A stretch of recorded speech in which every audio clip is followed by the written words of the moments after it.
Oi pessoal, eu sou a professora Cláudia e hoje nós vamos falar um pouquinho sobre o modelo atômico de Thomson. Então vocês se lembram que o modelo atômico de Dalton, ele achava que o átomo era como se fosse uma bola de bilhar. Mas no modelo atômico de Dalton, ele não falava em partículas elétricas. E por esse motivo, alguns fenômenos que foram sendo descobertos e que se conheciam naquela época, não era possível de ser explicados através do modelo de Dalton. Então, alguns experimentos foram surgindo e um experimento bastante famoso foi realizado por William Crookes em mais ou menos 1875. Então, ele usou as famosas ampolas de vidro e nessas ampolas ele usava lá gases, uma quantidade pequena, a baixa pressão, rarefeito, praticamente um vácuo. Então, nessas ampolas de vidro, ele aplicava altas voltagens e com essa alta voltagem, ele observou o aparecimento de algumas emissões radioativas que ele chamou de raios catódicos. E a partir desses estudos, Thomson descobriu que esses raios catódicos eram partículas de carga negativa, que ele passou a chamar de elétrons. E tem a descoberta dos prótons por Eugene Goldstein, que ele fez algumas modificações nessas ampolas de Crookes e ele conseguiu descobrir a existência de partículas positivas que nós conhecemos por prótons. Então vamos dar uma olhadinha na aula? Então, nós vamos falar um pouquinho sobre o modelo atômico de Thomson. Ele fez os estudos dele a partir de uma ampola de um cientista chamado William Crookes, que eram tubos de vidro fechado com um eletrodo positivo e outro negativo, contendo gases a pressão bem baixinha. E nesses tubos de vidro apareciam raios que ele chamou de raios catódicos. E esses tubos de raios catódicos, eles são semelhantes aos que existem no interior daquelas televisões moderninhas que foram usadas aí há uns 30, 40 anos atrás.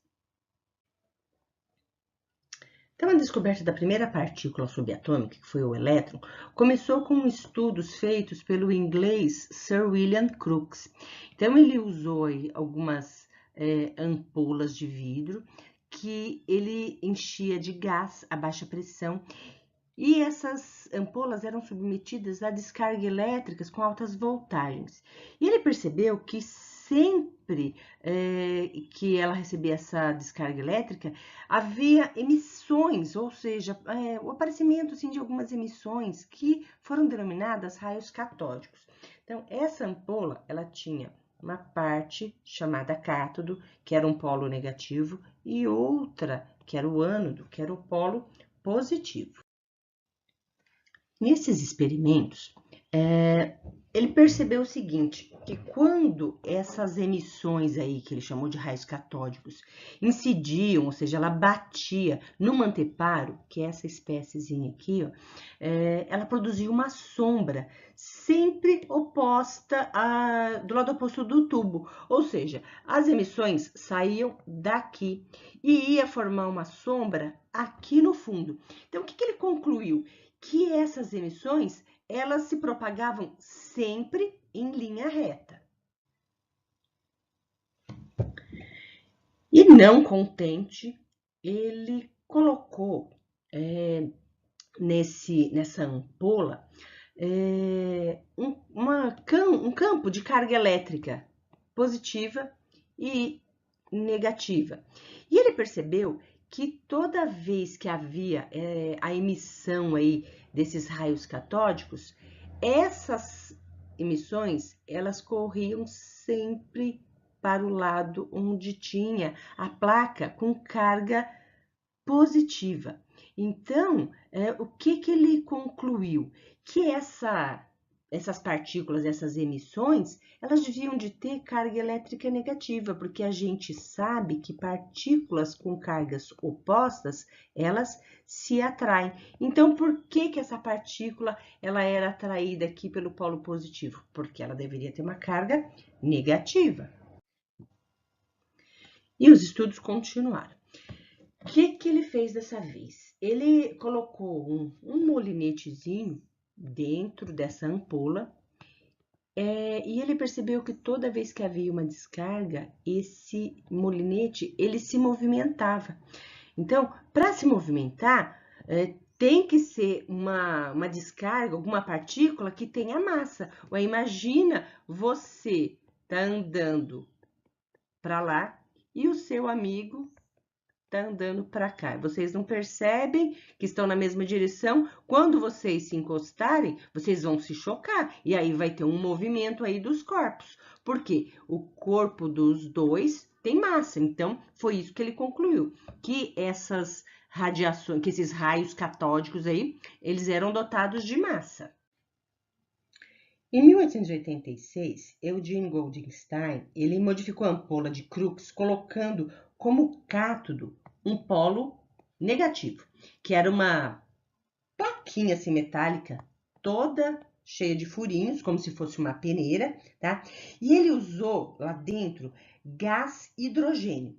E ele percebeu que no sentido contrário dos raios catódicos, que são negativos, apareciam raios positivos, que foram chamados de raios anódicos ou raios canais. Tá?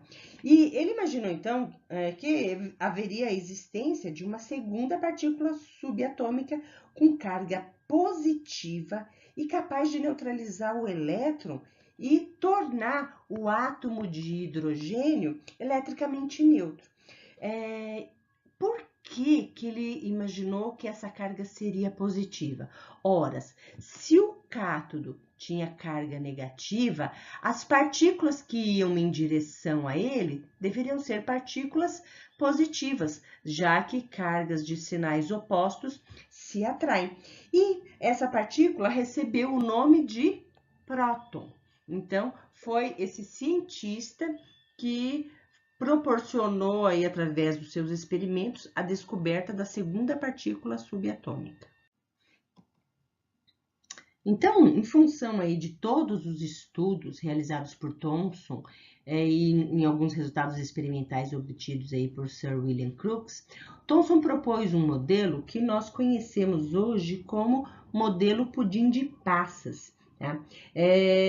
Na qual esse átomo seria formado por uma pasta positiva, recheada pelos elétrons de carga negativa, o que garantia a neutralidade elétrica do modelo atômico. Então, a partir disso, começou-se a admitir oficialmente a divisibilidade do átomo, que para Dalton era uma partícula indivisível, e a reconhecer a natureza elétrica da matéria.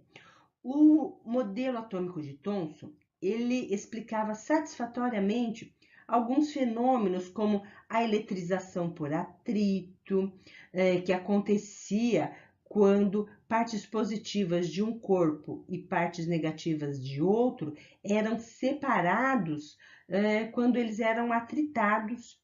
Explicava a corrente elétrica, vista como um fluxo de elétrons, explicava satisfatoriamente a formação de íons negativos ou positivos, conforme eles tivessem, respectivamente, excesso ou falta de elétrons, e explicava as descargas elétricas em gases, quando os elétrons são arrancados de seus átomos, como na ampola de Crookes. E aí você pode se perguntar, o que eu tenho a ver com isso? O que a humanidade ganhou com essas descobertas? Então, por exemplo, a descoberta dos raios-x aconteceram através do uso da ampola de Crookes. Os raios neon, eles são responsáveis pelos enfeites que tem aí em muitas lojas ou casas de shows e etc.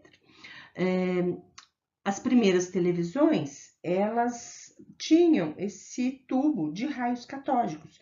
Então, quando esse feixe de elétrons aí, que são os raios catódicos, atingiam lá a tela da televisão, ele provocava lá a formação da imagem. E as lâmpadas fluorescentes, que a gente conhece bastante e são extremamente úteis na nossa vida. Espero que tenham aproveitado a aula. Se gostaram, deixe seu like, compartilhe com os amigos, inscreva-se no canal. Não se esqueça de ativar o sininho para você receber notificações de novas aulas. E sempre que necessário, consulte as playlists. Lá deve ter algum assunto de seu interesse, tudo bem? Tchau, tchau, pessoal!